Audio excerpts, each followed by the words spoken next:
Welcome back to another episode of the I Hate It Here podcast, all about workplace cultures and how to make them better. I'm really excited to introduce you to today's guest, Desiree Morton. Desiree, welcome. Thank you. I'm super excited to be here with you. Do you want to tell the crew a little bit about yourself? Yeah, I love that. You have a crew. I have a crew. We should name them. We're allowed to say crew, right? We're not supposed to say the tribe anymore. It's don't say that. Crew. But you can I hated hearers or I hated hearers. The haters. You heard it here first. Welcome, haters, to an I Hate It Here podcast. I love it. Yes, so I am Desiree Morton. As you mentioned, I am a DEI practitioner and by career, and just recently also moved into the tech founder space. So it's going to be a little bit ironic because we'll get to my hot take in a bit about why HR tech is not necessary. But I'm founding a company, so I'm dead. I am a woman of many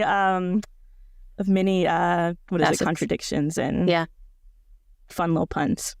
I love that. I am a tech founder, but also I have a hot take about tech. So let's get to it. What's your hot take? What's your one HR hot take?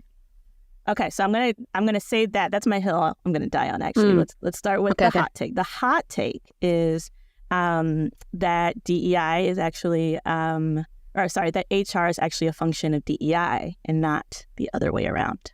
Oh, that's interesting. I've actually never heard of anyone describe it like that because historically we've seen that DEI as a function usually reports into HR. Yes. So how would you imagine it then?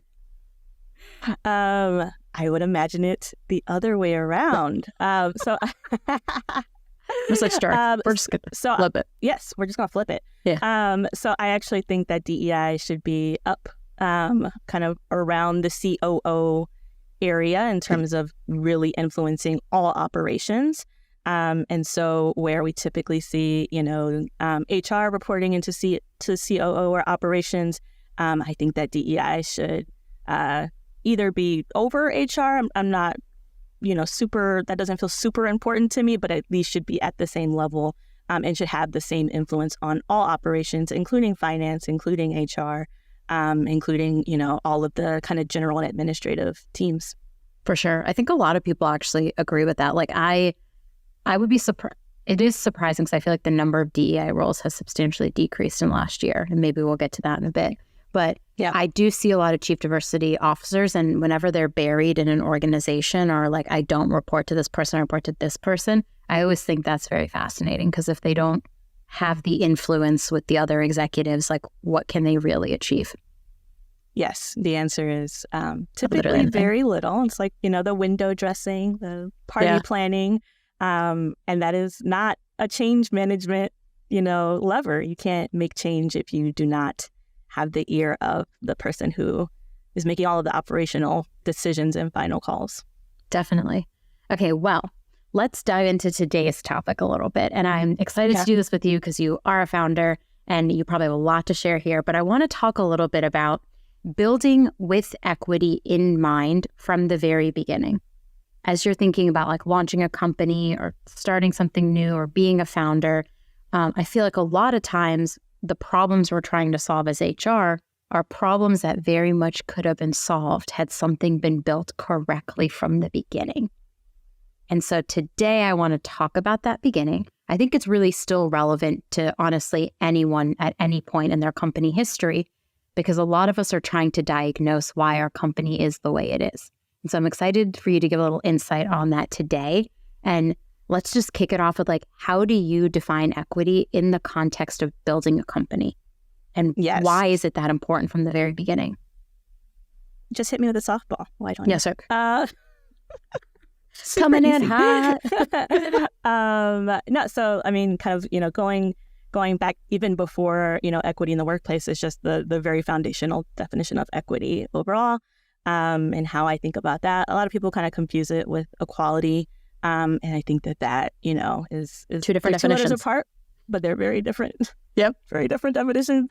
Yep. And so, when I think about equity, I think it really requires, first of all, taking an acknowledgement of the kind of overall social systems and the inequalities that we're starting with, those don't get left at the front door of any office or any institution or establishment. And so, you can't just come in and be like, everything's equal here, it's amazing, because we Wrong. all, are not starting on the same. Wrong.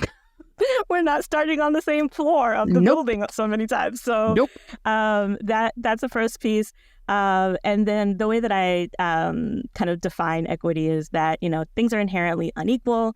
And so we are really building our systems to compensate for that and allow for equal outcomes. And so the place where it gets a little bit tricky is that, of course, individuals have different desires for their own futures and outcomes. And so there's got to be some agency in there and them having an ability to choose what they take advantage of, what power they use, what, resources they're accessing to get to their place of thriving and place of, their defined success, which looks different for everyone. So in the workplace, I would say that means, one person can kind of say, this is what I am striving for and this is where I want to be.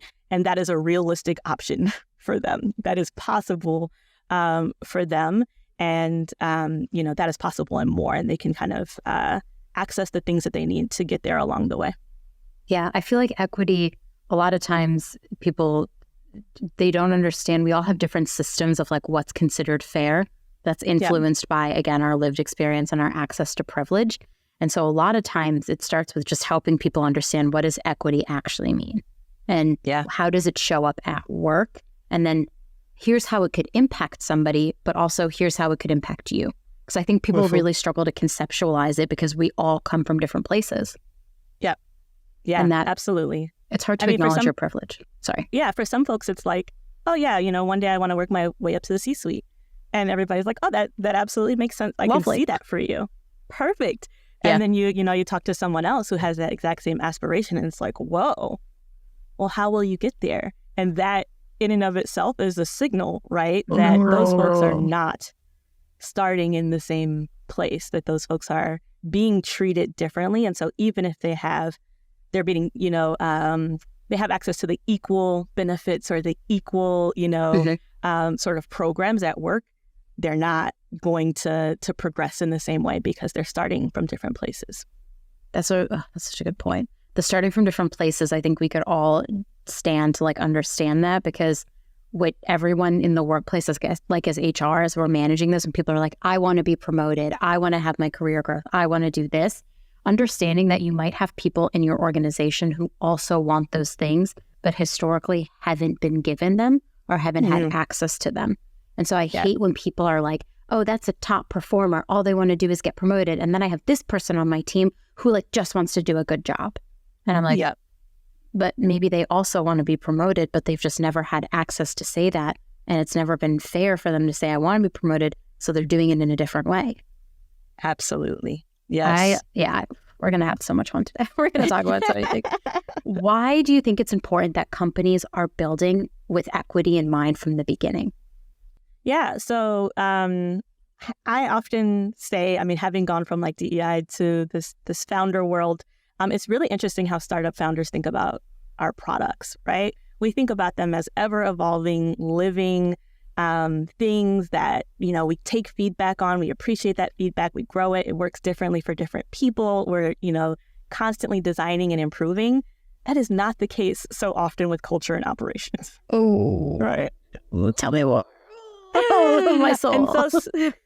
And so often with HR or with other operational functions, we say, okay, we've got 10 people here. Let's come together. Let's come up with, our cultural norms and our values. We'll put them all down on paper. This will be amazing. And we'll revisit this at 500 people. Well, what about those 490 people who joined in between 10 and 500? What about all the folks who left during that time because those cultural norms and those values didn't work for them, or didn't serve them or hurt them or harmed them? And so when I think about, designing with equity in the beginning, it's not about getting it right, on day one. It's about knowing that you consistently need to be iterating, seeking out feedback from, like you said, those folks who often aren't going to be the squeaky wheels or the folks who are speaking up for themselves, or complaining or asking for, things. seeking out that feedback and then receiving it as really, really valid, even if it only came from one or two folks, because, those are the only folks who are having that experience in your workplace, validating that and then saying, okay, how can we revisit what we've created and be consistently iterating so that it works as folks join the team, as folks, interview here at the organization and don't join the team and they give us feedback anyway.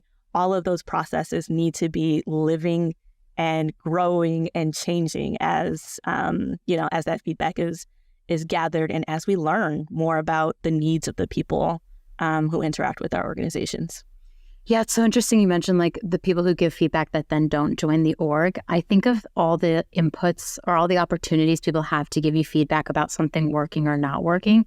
And I feel like sometimes we don't listen or like don't have the capacity to figure out how could I change this thing? Because mostly because I think HR is like given a million tasks and it is kind of hard. But the other piece of it that I think is really interesting is just the feedback, finding a way to like put the feedback somewhere so that you can return to it or come back to it at another time could be really interesting. Yeah, I mean, I feel like, so yes, HR has like all these too many jobs, too many processes. We're doing too much. Too many things. Overwork. But is there, kind of looking at your calendar throughout the year, is there a time of year that the processes slow down? Maybe folks, are the summertime. I know a lot of folks go on vacation. And so maybe there's some, it's typically kind of quiet then. And so maybe there's a time that you basically create your own, process within your team. And it's just like, we're going to look at all the feedback we've gathered. We're not going to ask for any more right now. We're just going to look at everything, and not just from our current employees, but those exit interviews, those, like I said, those Glassdoor reviews, those kind of anonymous, those anonymous different sources of feedback that live on the internet. And I won't, name any specific sites, but there are plenty of them. We're going to seek this out. We're going to seek out ways that we can make our processes more equitable, as opposed to, only responding again to the loudest voices or to the folks who are, pinging us 5 times a day, which 50 times. I know also happens. It's like 50, somewhere between 5 and 50. Somewhere, 500. It is also really interesting, the part that you bring up about like the iteration of culture and like how equity plays a role in that too. You have to, in HR, if anyone ever tells you like, this is how we've always done it, that's like a red flag to me. I'm like, red flag. Absolutely. You cannot do things the same way you've always done them. And the process will not continue to be equitable, because the more people you bring into your organization, hopefully the more vast and different backgrounds and perspectives you're going to have. So something that was built when there were 10 might not withstand the equity test when it comes to 50 or 100 or 200. I say like, for me, I set a goal of like once a quarter looking at our processes, and I just run through them quickly and say like what's working, what's not. But taking in the feedback from others also super crucial, because sometimes I don't have time for that once a quarter. And so like I think exit interviews are so powerful, taking that data and figuring out what is happening. And then if you have a large population or like one group of people that continues to leave your organization and you haven't stopped to ask yourself, why are we failing this one group of people? There's an equity problem probably. Absolutely. I put money down. So I put money down too. Gamble today. I always try to start with exit interviews. So whenever I, have started a new role as a DEI practitioner or leader, I'm like, let me see the exit interview data. That's where folks tend to get the most honest, because at that point they're on their way out, right? And so they are no longer afraid of the power of like losing their role or getting demoted or all of those things. But I think you also touched on a really important piece around outcomes, right? So the hope here is that we're going to see equal outcomes. And so looking at your promotion rates, looking at your pay data, looking at who's in the room, in these decision making conversations, what's happening during calibrations, like what do those conversations look like? Just kind of gathering those pieces of data, I think also on a regular basis, as you're mentioning. And then I didn't mention the interview process, but there's some data there too. It's a lot of data. We cover that in an episode as well this season already with all about inclusive hiring. So yes, and do not just say like, oh, well, the small sample size, so it doesn't count, because that is like the opposite of what we want to do. Yeah. The small sample size is an indicator in and of itself, but it absolutely counts every time. And so, looking at that for signal too. I think like HR people have really keen like observational senses.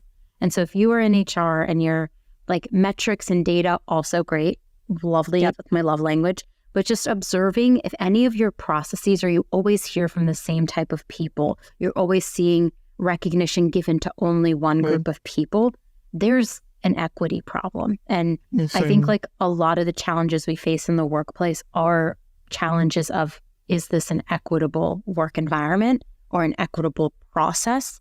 And a lot of times the answer is no. And it's just figuring out how do you address it afterwards. So let's say someone's in their organization and they're noticing like a large wave of one population of people leaving. Like, where would you start thinking about the inequity? Yeah. So, I mean, by the time folks are leaving in waves, there is likely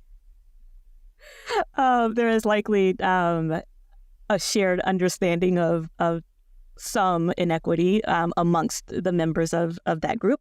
And so, I mean, honestly, I think, for companies that have employee resource groups, this is a really great place. I would say establishing relationships with those leaders, recognizing them as leaders, paying them, recognizing them, compensating them, giving them some support. Maybe, there's a few things you could do there, but you should have a good relationship with them. And you should have some trust built with them. If you've, not done that, I would say start doing that today before you have the wave.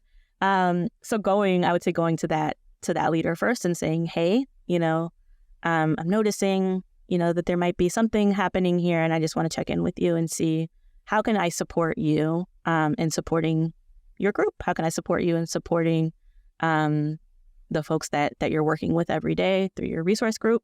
And so starting as in a place of service, I would say is absolutely where I would lean.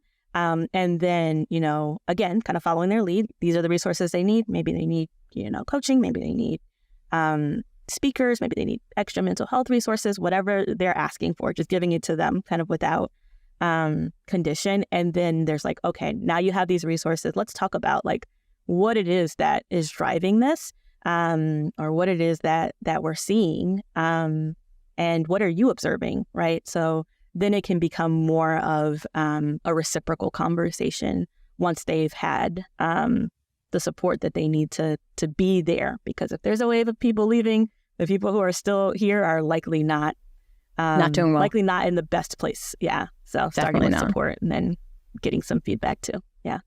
And collaboration, building in collaboration. Yeah. I love all of that. What are some challenges you think startups or even existing companies have when it comes to building with equity in mind? Yeah. I mean, I would say the biggest one is for an HR person specifically, right? Is managing the expectation. What do you mean? What do you mean? Tell me more. So for some reason, as I said at the beginning, startup founders who are not, have never been in an operations role or never been, doing kind of internal people work. We just think, I'll say we as a founder, we think that you should just be able to plug and play. Aren't there handbooks online? And like, aren't there, isn't there just like a thing that you could just pull together and like do this and then just like move on, right? Like that's kind of I think a really large piece of what an ops person in a startup would deal with, because they're trying to move quickly. They're trying to like keep pace with this startup in terms of hiring or scaling. They're probably being, really reactive to folks who are coming in and needing different things that they haven't built yet. And so that's the biggest, I would say, like, that's the biggest challenge, right? Is managing that expectation and saying, hey, this is an iterative process. If we're putting a Band-Aid on it today, or we're, doing this one thing for this one person who, has asked us about this leave policy or has asked about, this process that we don't have fully fleshed out yet, that does not mean that we are done with it, right? We have to come back and revisit it intentionally. And I think there's a lot of kind of muscle building that needs to be happening from the operations leader in terms of like getting that muscle built for expectation from other executive leaders, that they understand like, oh, okay, that was a Band-Aid, or like, we will revisit this. This is an iterative process. Our employees are also customers or consumers of our product and our culture as well. So we have to take good care of them. Yeah. I love that. The one thing I think about, because I've now worked at 4 startups, there is something seriously wrong with me sometimes. I'm addicted to like the chaos and the madness, and I just love it and I thrive in it, and it's not for everybody. So if you're listening to this and you're like, I would never, totally understand. But the thing that I have seen happen a lot in the startup world that like creates inequity is just that we do something for what's right now. And we're like, oh, we just need to do this like one thing. This one person needs to go on parental leave. This one promotion has to happen, this other thing. Yeah. And we do this like one-off. And what kills me every time is when I go back and I rethink about the one-off, I'm like, that one-off, I just inadvertently created inequity into our system and into our process because I did something as a one-off. And so I think like if you are in an early stage startup or even one that's like rapidly growing, honestly, I think anywhere sub 500, you probably don't have like set policies on everything. I think like rethink your exceptions, because your exceptions oftentimes create inequity. That's beautiful. Oh, thank you. Should I get it on a t-shirt? Yeah. Exceptions create inequity. Honestly, should I be writing this down? Hold on, I'm going to write this one down. Like everybody. T-shirts for the haters. T-shirts for the haters. FYI, we made a joke earlier. I hated people who are fans of I Hate It Here are called haters, not to be associated with other haters in the world. These are positive haters who are trying to fix work for everybody. These are positive haters, yes. Do you know how many people will write in and tell me like the I Hate It Here name is like so off-putting, it's so negative? And I'm like, if you knew anything about me and what this is about, it's that I don't want people to hate work, but oftentimes they do. So all I'm trying to do is make it better. Yes. But yes. I get very passionate about it. Sorry. It's okay. I love that idea of getting rid of exceptions or these one-offs and being more intentional about them in the first place. And I also recognize that sometimes, like, this person is in their 3rd trimester and needs their parental leave information today. Please give them the parental leave. Yes, please do. And so I think, I think kind of that combination, right, of trying to avoid these one-offs, being really intentional with designing and proactive initially, like when that one-off request comes in. And then if you do get the one-off request and you cannot avoid kind of making it, do not forget to revisit it. Like, do not forget. Make the exception, but say, here's what we're doing moving forward. Yes. It's a yes, but. Yes, but is one of my favorite phrases. It's like, yes, I'll do this, but moving forward, we're actually going to build a whole process so that we never have to make this exception again, that we have it set and fair. Because while the exception may help an employee, if you're not willing to give that to every single employee, you are creating inequity. Yes. And if you're doing the exception for your, exec or C-suite or shiny new hire that came from a huge company that you are rivaling or whatever, and you are not willing to do that same exception for your frontline employee who, has been with the company for years and, talks to your customers every day, then that's a good test that you are not thinking equitably about said exception. Definitely not. Have you ever seen that movie, He's Just Not That Into You? Yeah. I feel like everyone, and she says the line like, you are not the exception, you're the rule. Ooh, I think about that all the time. That's a quote. I have a lot of pop culture knowledge in my head. If anyone wants to listen to another podcast by me, it would just be about pop culture. But that's the line he tells her, like, you are not the exception, you're the rule. And when I'm like designing things for employees, it always creeps back into my mind. I'm like, we need a rule that like all of them can fall. And if everyone gets it equitably, but then also acknowledging that some of the processes and the rules we set are also inequitable. Yeah. God, it's like Inception right now. Okay, so startups specifically, but also a lot of HR teams are operating as like teams of one. They have like a lot of constraints. What advice do you have like for how to prioritize equity initiatives across like other business things that need to be done when the company and maybe the team don't actually have the resources to do the thing correctly? Yeah. So, I mean, I would say first of all, like community is a really important piece of building equity. So if you are a team of one, I think finding a community of other folks who are in this work at different organizations is going to be very supportive to you. It means you don't have to create everything or think of everything or, come up with these questions or, all these processes yourself, so you can save yourself some time. You can also just get some support.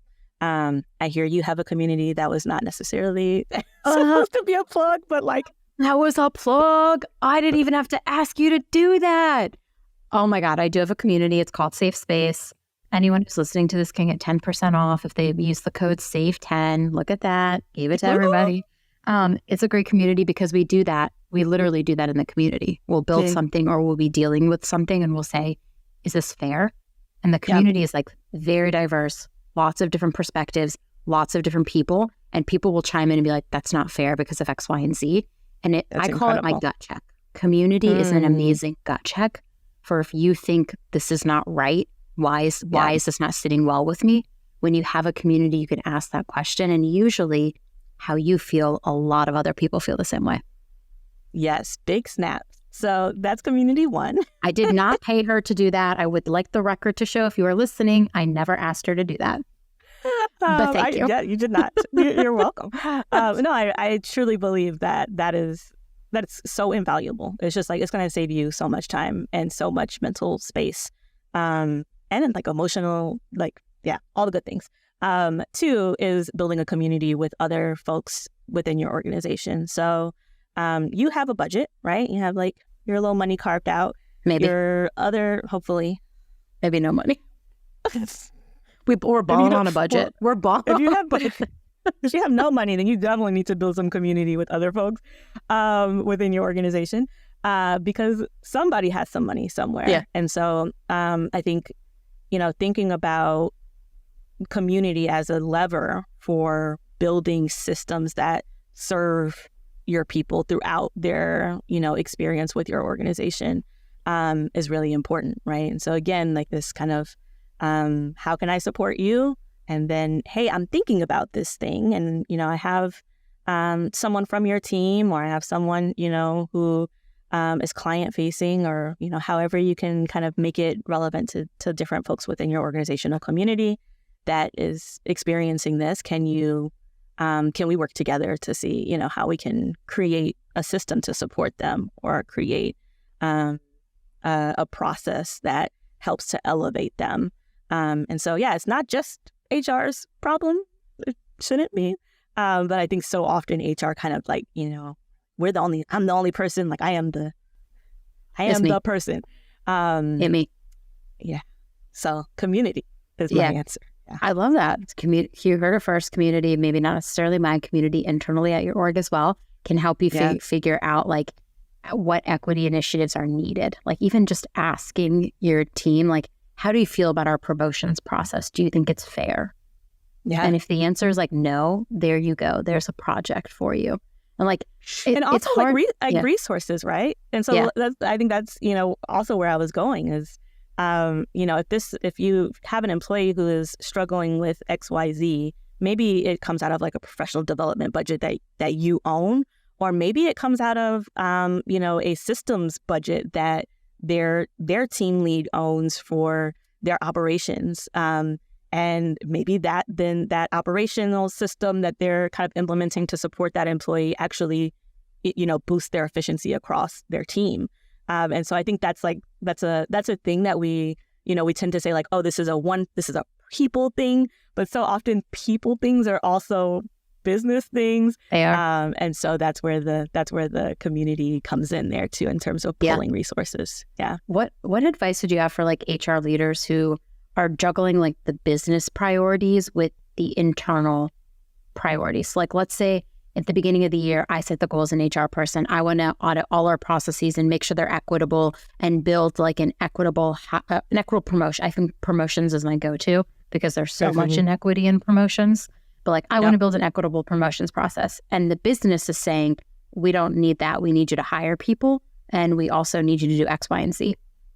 Yeah. How do you balance trying to get the importance of an equitable initiative across the line when you're hearing, but the business needs something else? So this is where I kind of adopt a coaching lens. Tell me more. And so what I'm trying to do in these kind of conversations is really get to the root of what the other person is actually asking for, or what the need is that they're feeling, what's fueling that need, right? So often that is fueled by urgency related to some sort of reaction that they're having or anxiety that they're having about something that's going to happen, right? And so again, we're all on the same team. We're a part of the same community. What is it that you're solving for? Let's get to the root of this. Let me ask more questions about it. And oftentimes you'll actually find there's like some commonality at the root of that, because what they're solving for is, 6 months from now, we're expecting to onboard this big client. So we need, blah, blah, blah. And you're saying, okay, well, with an equitable, promotion pattern, I actually think there might be some folks on your team that in 6 months could join and this leadership role. They already have so much knowledge and capacity, so we could, kind of onboard them more quickly than if we were to focus on hiring externally right now.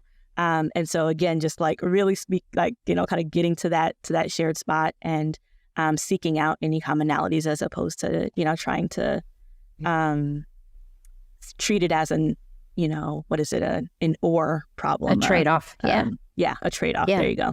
A lot of business priorities are HR priorities. Really, I'm just dropping hot bombs. Because people run like our businesses. Businesses are humans. Exactly. That are doing things. So like when someone comes to you and says like, oh, an equitable process isn't like good for our business. It's like, well, do you want to hire a diverse pipeline of talent, which we all know the more diverse your company is, the more profitable it is. You're feeding the innovation, the creativity, you're able to better serve your customers.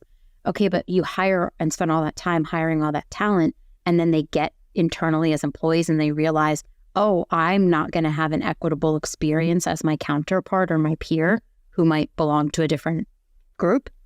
And then they leave quickly, and you've just wasted money. You've just wasted time. You've just institutional knowledge is just gone.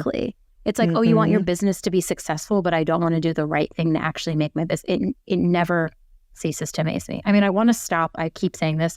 I want to stop making the business case for DEI, but it sometimes is the only way a business leader actually understands, oh, my business is going to get hurt. My revenue is going to get hurt. So I have to care about this other thing. Yep. I mean, I think making the business case for DEI is frustrating. I agree.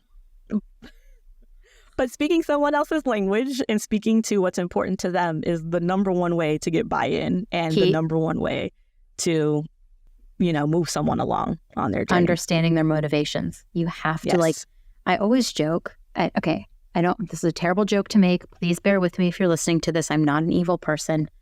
Manipulation. What's positive influencing? Positive manipulation is like influencing. You have to understand the other person's motives and wants and needs to be able to get your initiative across the board. And so if you want an equitable hiring process, if you want a leadership development program that like paths everyone to being leaders equitably, like you then have to speak the language of the person you're meeting, get them to meet you halfway, and then you can go accomplish your initiative. But without that, it's just not going to work. Yeah, I think it's really important to recognize too that leaders within your organization have their own histories, right? So not only their own lived experiences, but their own histories with other HR people or with other, managers, leaders, CEOs, whatever.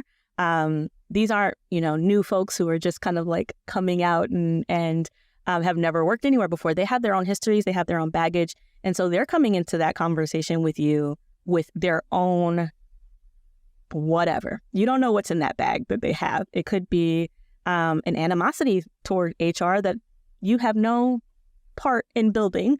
It could be that real sense that this is going to be a butting of heads and that I need to be ready to argue.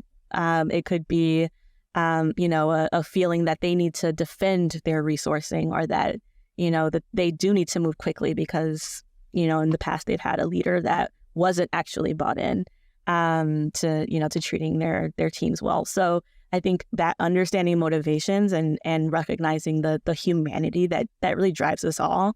And then finding, like I said, kind of that core, what is driving you here? What is driving this, initiative or thing that you're bringing up is a really important place to start. Can't skip past it. It doesn't work. It doesn't. Yeah, you'll never get buy-in. They'll always be not interested in what you want to do. I also think the hard part is this is deep. You can try to get buy-in, but if someone truly does not care about something, you might never get that buy-in. I keep saying That's that. True. A lot, because you will burn yourself out, and I have been there trying to make someone care. And if you can't make someone care, you're going to have an uphill battle. Absolutely. So that's a thing that I can't remember the exact language or where I got it from, but basically this idea that folks are kind of on a spectrum, in our journey. We're all kind of moving towards this sense of, fairness and equity and almost collective thinking at different rates, we're different places along the journey. And so I am always trying to find folks who are kind of stuck in the middle. They're interested. They just don't know how to go about it. They don't know how to prioritize it. They don't know how it actually fits in. And they're kind of, they're curious, they're interested, but they maybe aren't there yet. The folks who are heels dug in, I'm not interested in this. This is not going to, benefit me or my team. Those are the folks that I'm just kind of okay, I'm not going to put, very much energy here. I'll be available to you, of course, to, support and coach and answer questions, but I'm going to put my energy towards, especially those leaders who are kind of in that middle and are willing to learn. I absolutely agree. Yeah. Some HR teams, though, are tasked with making the leader who doesn't care for the sake of their employees, which I've been on that team where you have to make that leader care about that. It's a really hard place to be because you're I want what's best for the employees. I want them to have a great and fair and equitable experience where they don't feel like their manager favors somebody else based on the fucking color of their skin. But it's really hard to also be the HR person trying to create that equitable environment for the employee and the team when the manager is not bought in. And so I have a lot of sympathy for HR leaders that try to do the right thing, but can't make that happen. And then I also feel sympathy for the employees who are then mad at HR because we can't solve the problem of an inequitable leader. My way of solving is fire that person. That doesn't work a lot of places. So it's tough all around. And then I always worry about the employee. Is our environment giving them more trauma? Because a lot of us are living with trauma from our workplaces. Yes, that is very true. I think this is where, of course, senior leadership buy-in is crucial. And so, being able to go to your senior leadership and say, hey, I'm having trouble with, this manager and getting the buy-in, and I'm seeing the impact in XYZ way, is a really, kind of important piece. And it's not about tattling or getting them on some list or something, but it really is about sometimes, the buy-in isn't going to come. You aren't going to be able to intrinsically impart it on someone, right? They don't want to do it. You cannot change their soul as an HR person. And so, yes, maintaining your, well-being and reaching out to a senior leader and saying, is this a business imperative? Because if it is a business imperative, how are we measuring it? And then that is what you are holding that leader accountable to alongside your business, your senior leader. And I think that's where, we said before, kind of this business case really comes into play, because then you're able to say, these are the metrics. And I don't think you're going to get there doing it your way. But I'm happy to support you with some tools. Yeah. I love that. So let's do a role play situation. I am a first-time founder. What advice would you give? Okay. Okay, HR After Dark, here we go. Just kidding. I am kidding. Oh, God. People listening to this are going to be like, these two, what is happening? Okay, imagine you're advising a group of first-time founders. Me, I'm the first-time founder. What advice would you give them about building their company with equity in mind right from the start? Any key steps they should take? So let's say, let's give this fictional founder a company size. Let's say they have 50 employees. Okay. Well, then I would start by saying you already have a culture. At 50 employees, you already have one, right? And so let's start by measuring that. And so again, measuring, I think we're talking, about data. It's really popular or kind of commonplace to just like average things out or to say like, oh yeah, we've got like 80% of folks feel good.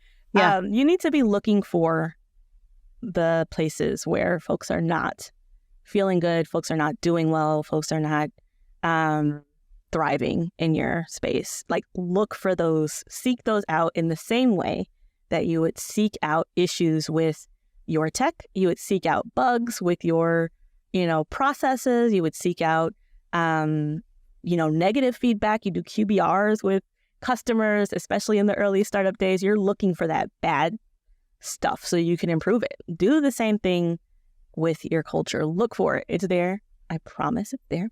And then, work with all of your leaders, including your HR leader, including your operational leaders, but also including like your sales leaders and the folks who typically tend to be a little bit further away from these conversations to say, these are the things that we found. This is why this is important to me. As a founder, you are now the senior leader in the organization. That can be a weird spot to be in, but own it and say, this is why this is important to me and our business.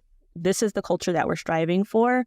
And this is, kind of the directive that our operation leader is going to be driving us towards. They have my full support. I'm going to be involved in XYZ way. Let's do it. Let's get there. And then be ready to support your operations leader in doing that work. And be ready to fail like a few times between now and then. It doesn't always feel good. It doesn't always sound good. The town halls aren't always shiny and fun. Never. Perfect. I do love that point that you just made though about the 80% of people are happy. What about the 20%? Yeah. And so if you're listening to this and you're working with averages and you're saying like, on average, our employees feel this way. If you're thinking about equity, what about the other people that that don't feel the same way? Yep. We do a diversity and inclusion survey, and a lot of our inclusion survey questions are all about figuring out if there's equity to understand if our processes feel equitable. It's about 20 questions, and it has been super helpful in us understanding, is this a place where our employees feel like they can equally learn and grow, that they're given the same opportunities as others? There's a lot to unpack there. There are a lot of questions you can ask, but as much as I hate to say survey your employees, you should be asking your employees constantly about the processes they're experiencing, about the experience they're having, about how they feel, if they feel like your environment is fair. That's a really good one. If they say, no, they don't think things are fair, you're like, oh, well, equity problem. Here we go. Yeah. And I think what probably, as a founder, it's like your company's your baby, right? And so then it's like, oh man, someone just said my baby's ugly. I'm ready to fight. Your baby's ugly. I'm just saying. You can take things very personally, is what I am saying. And you have to be committed to not taking things personally. You have to be committed to seeking out that feedback because it exists. There is somewhere in some corner of your organization someone who is struggling. There is someone who is wanting more than they are able to get. And you need to find them, and you need to determine what kind of company you want to be for that person, and not just for kind of, the mass of smiling people who are adoring your baby and saying that it's cute. Your baby's not ugly. Your baby, okay, so you heard it here first. Your baby's not cute. Just kidding. So last question. What technology, Sorry, our world is all tech. If there's like a new AI every day, I wake up and it's like AI that can wash your dishes for you. Just kidding. That was a I terrible wish. joke. Oh my gosh. I wish I hate doing my dishes. But like every day there's like a new AI, a new tech tool. Absolutely. Is there any technology HR can leverage to actually help build equitable experiences at work? Yes. So this is where, we started at the beginning. Yeah. There's so much tech that does the same thing. Yeah. There's so much tech that does the same thing, right? And so I would say what we need in HR and what we need in operations in general is probably a little bit less tech and a whole lot more innovation. And so as we've talked about, repeatedly, this process of building with and, consistently iterating and consistently seeking feedback and looking to create change and to make things work for that, like I said, that kind of one employee off at the margins, that small group of employees that, doesn't fit nicely into your bell curve. I think when we talk about tech and when we start talking about kind of finding the solution, we can get really locked in, right? Like, oh, but this thing works so well. Like, I picked it. Again, it's kind of for the leader. It's like, This is my baby. Like, I picked it. I vetted them. Like, this is my work product.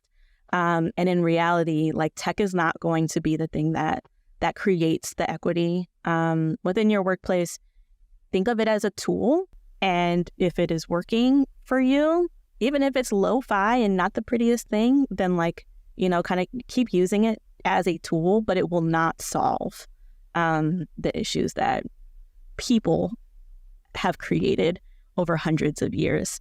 And so I think that's a really important thing to think about if you're spending, hours and hours kind of Googling or doing demos or whatever. Like, tech is not going to solve the thing. It's going to be the humans with the power in your organization who which is you, HR leader. You have the power.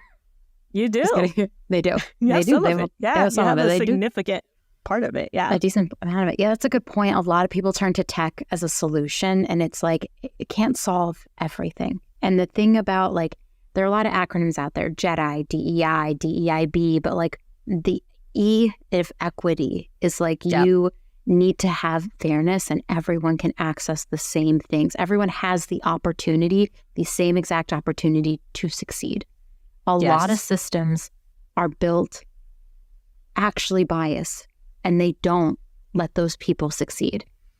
My gosh. There's some performance reviews. If you're building anything off AI, we all know AI is biased. Please look into it. It's very important that you all do and know it, that it does not. Yeah. It's trained on what's on the internet, and there's not enough on the internet that actually tells you the experience of everyone.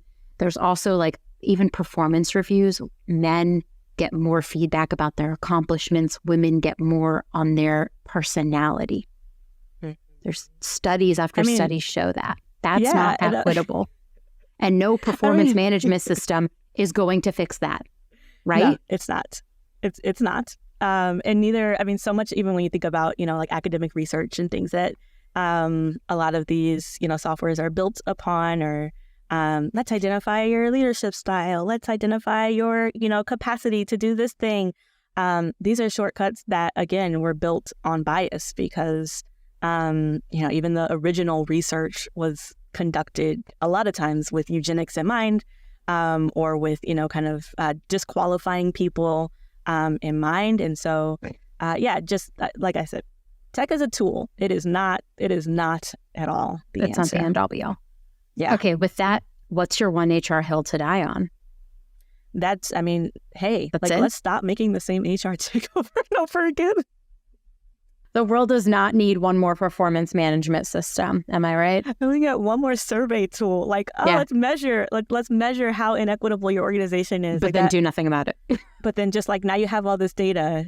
Amazing. And it talks to your other data. So that's cool. They all talking. The data's all talking. Okay. So the data's talking to, that's your hill to die on. That's my hill to die on. DEI, especially DEI, HR, ISs, and all of this tech that just talks to each other. That's amazing, but if you're not talking to each other and receiving that feedback and understanding it from the humans that are impacted, then it's not going to do anything. It's going to have a bunch of tech talking to each other. That's not the goal here. The cloud, right? That's the cloud. The cloud. What's in the cloud? I always laugh about that. All our data talking to each other. It's all data. It's all data talking to each other. Some technical person is listening to this podcast right now, and they're like, "These dummies. They don't even know." My co-founder somewhere is like, "Oh gosh, why did I let her do this?" Just kidding. Okay. Well, we have had a blast talking today. We really talked a lot about like how to build equity in the beginning, how to challenge your founders and your leaders and work with them to understand their motivations, to ensure that when you want to build equitable processes that you have their buy-in. And we also talked a little bit about balancing the business priorities with your equity initiatives. And I love that at the very end, we did some fun role playing about what advice you would give me if I was starting this from the very beginning. And I hope that a lot of people take that advice because it was really good. Like, your company has a culture, it has an identity, and inequities probably already exist. So it's our job as HR people to go find those inequities and ensure that everybody has a fair shake at being successful in your organization. Also, please look at your exit interview data. Last nugget to drop. Like, if you have a lot of people leaving from the same background, you got a problem. And you should fix it. Please look at your exit interview data. Okay, please. We're begging you. Desiree, tell everybody how they can get in touch with you. We'll put it in the show notes, but also just like tell them how to find you. Absolutely. So I'm very active on LinkedIn. I think that's how we found each other. Yes, that's how we met. So Desiree Morton is my name. And then my website for the startup that I'm building is agency.com. So aginci.com. Had to get creative to get that domain space. And so you can find me there too, and definitely, let's chat, book some time. I love talking about this stuff. Can talk about it for days and days and days. This was such a blast today. I had so much fun. I loved the perspective you shared about really thinking about equity from the beginning. It is so important. Inequity already exists everywhere. Don't make it exist at your company too. And for every exception you make, that's another inequity you're creating. So just remember that. Absolutely. Thank you so much for your time today.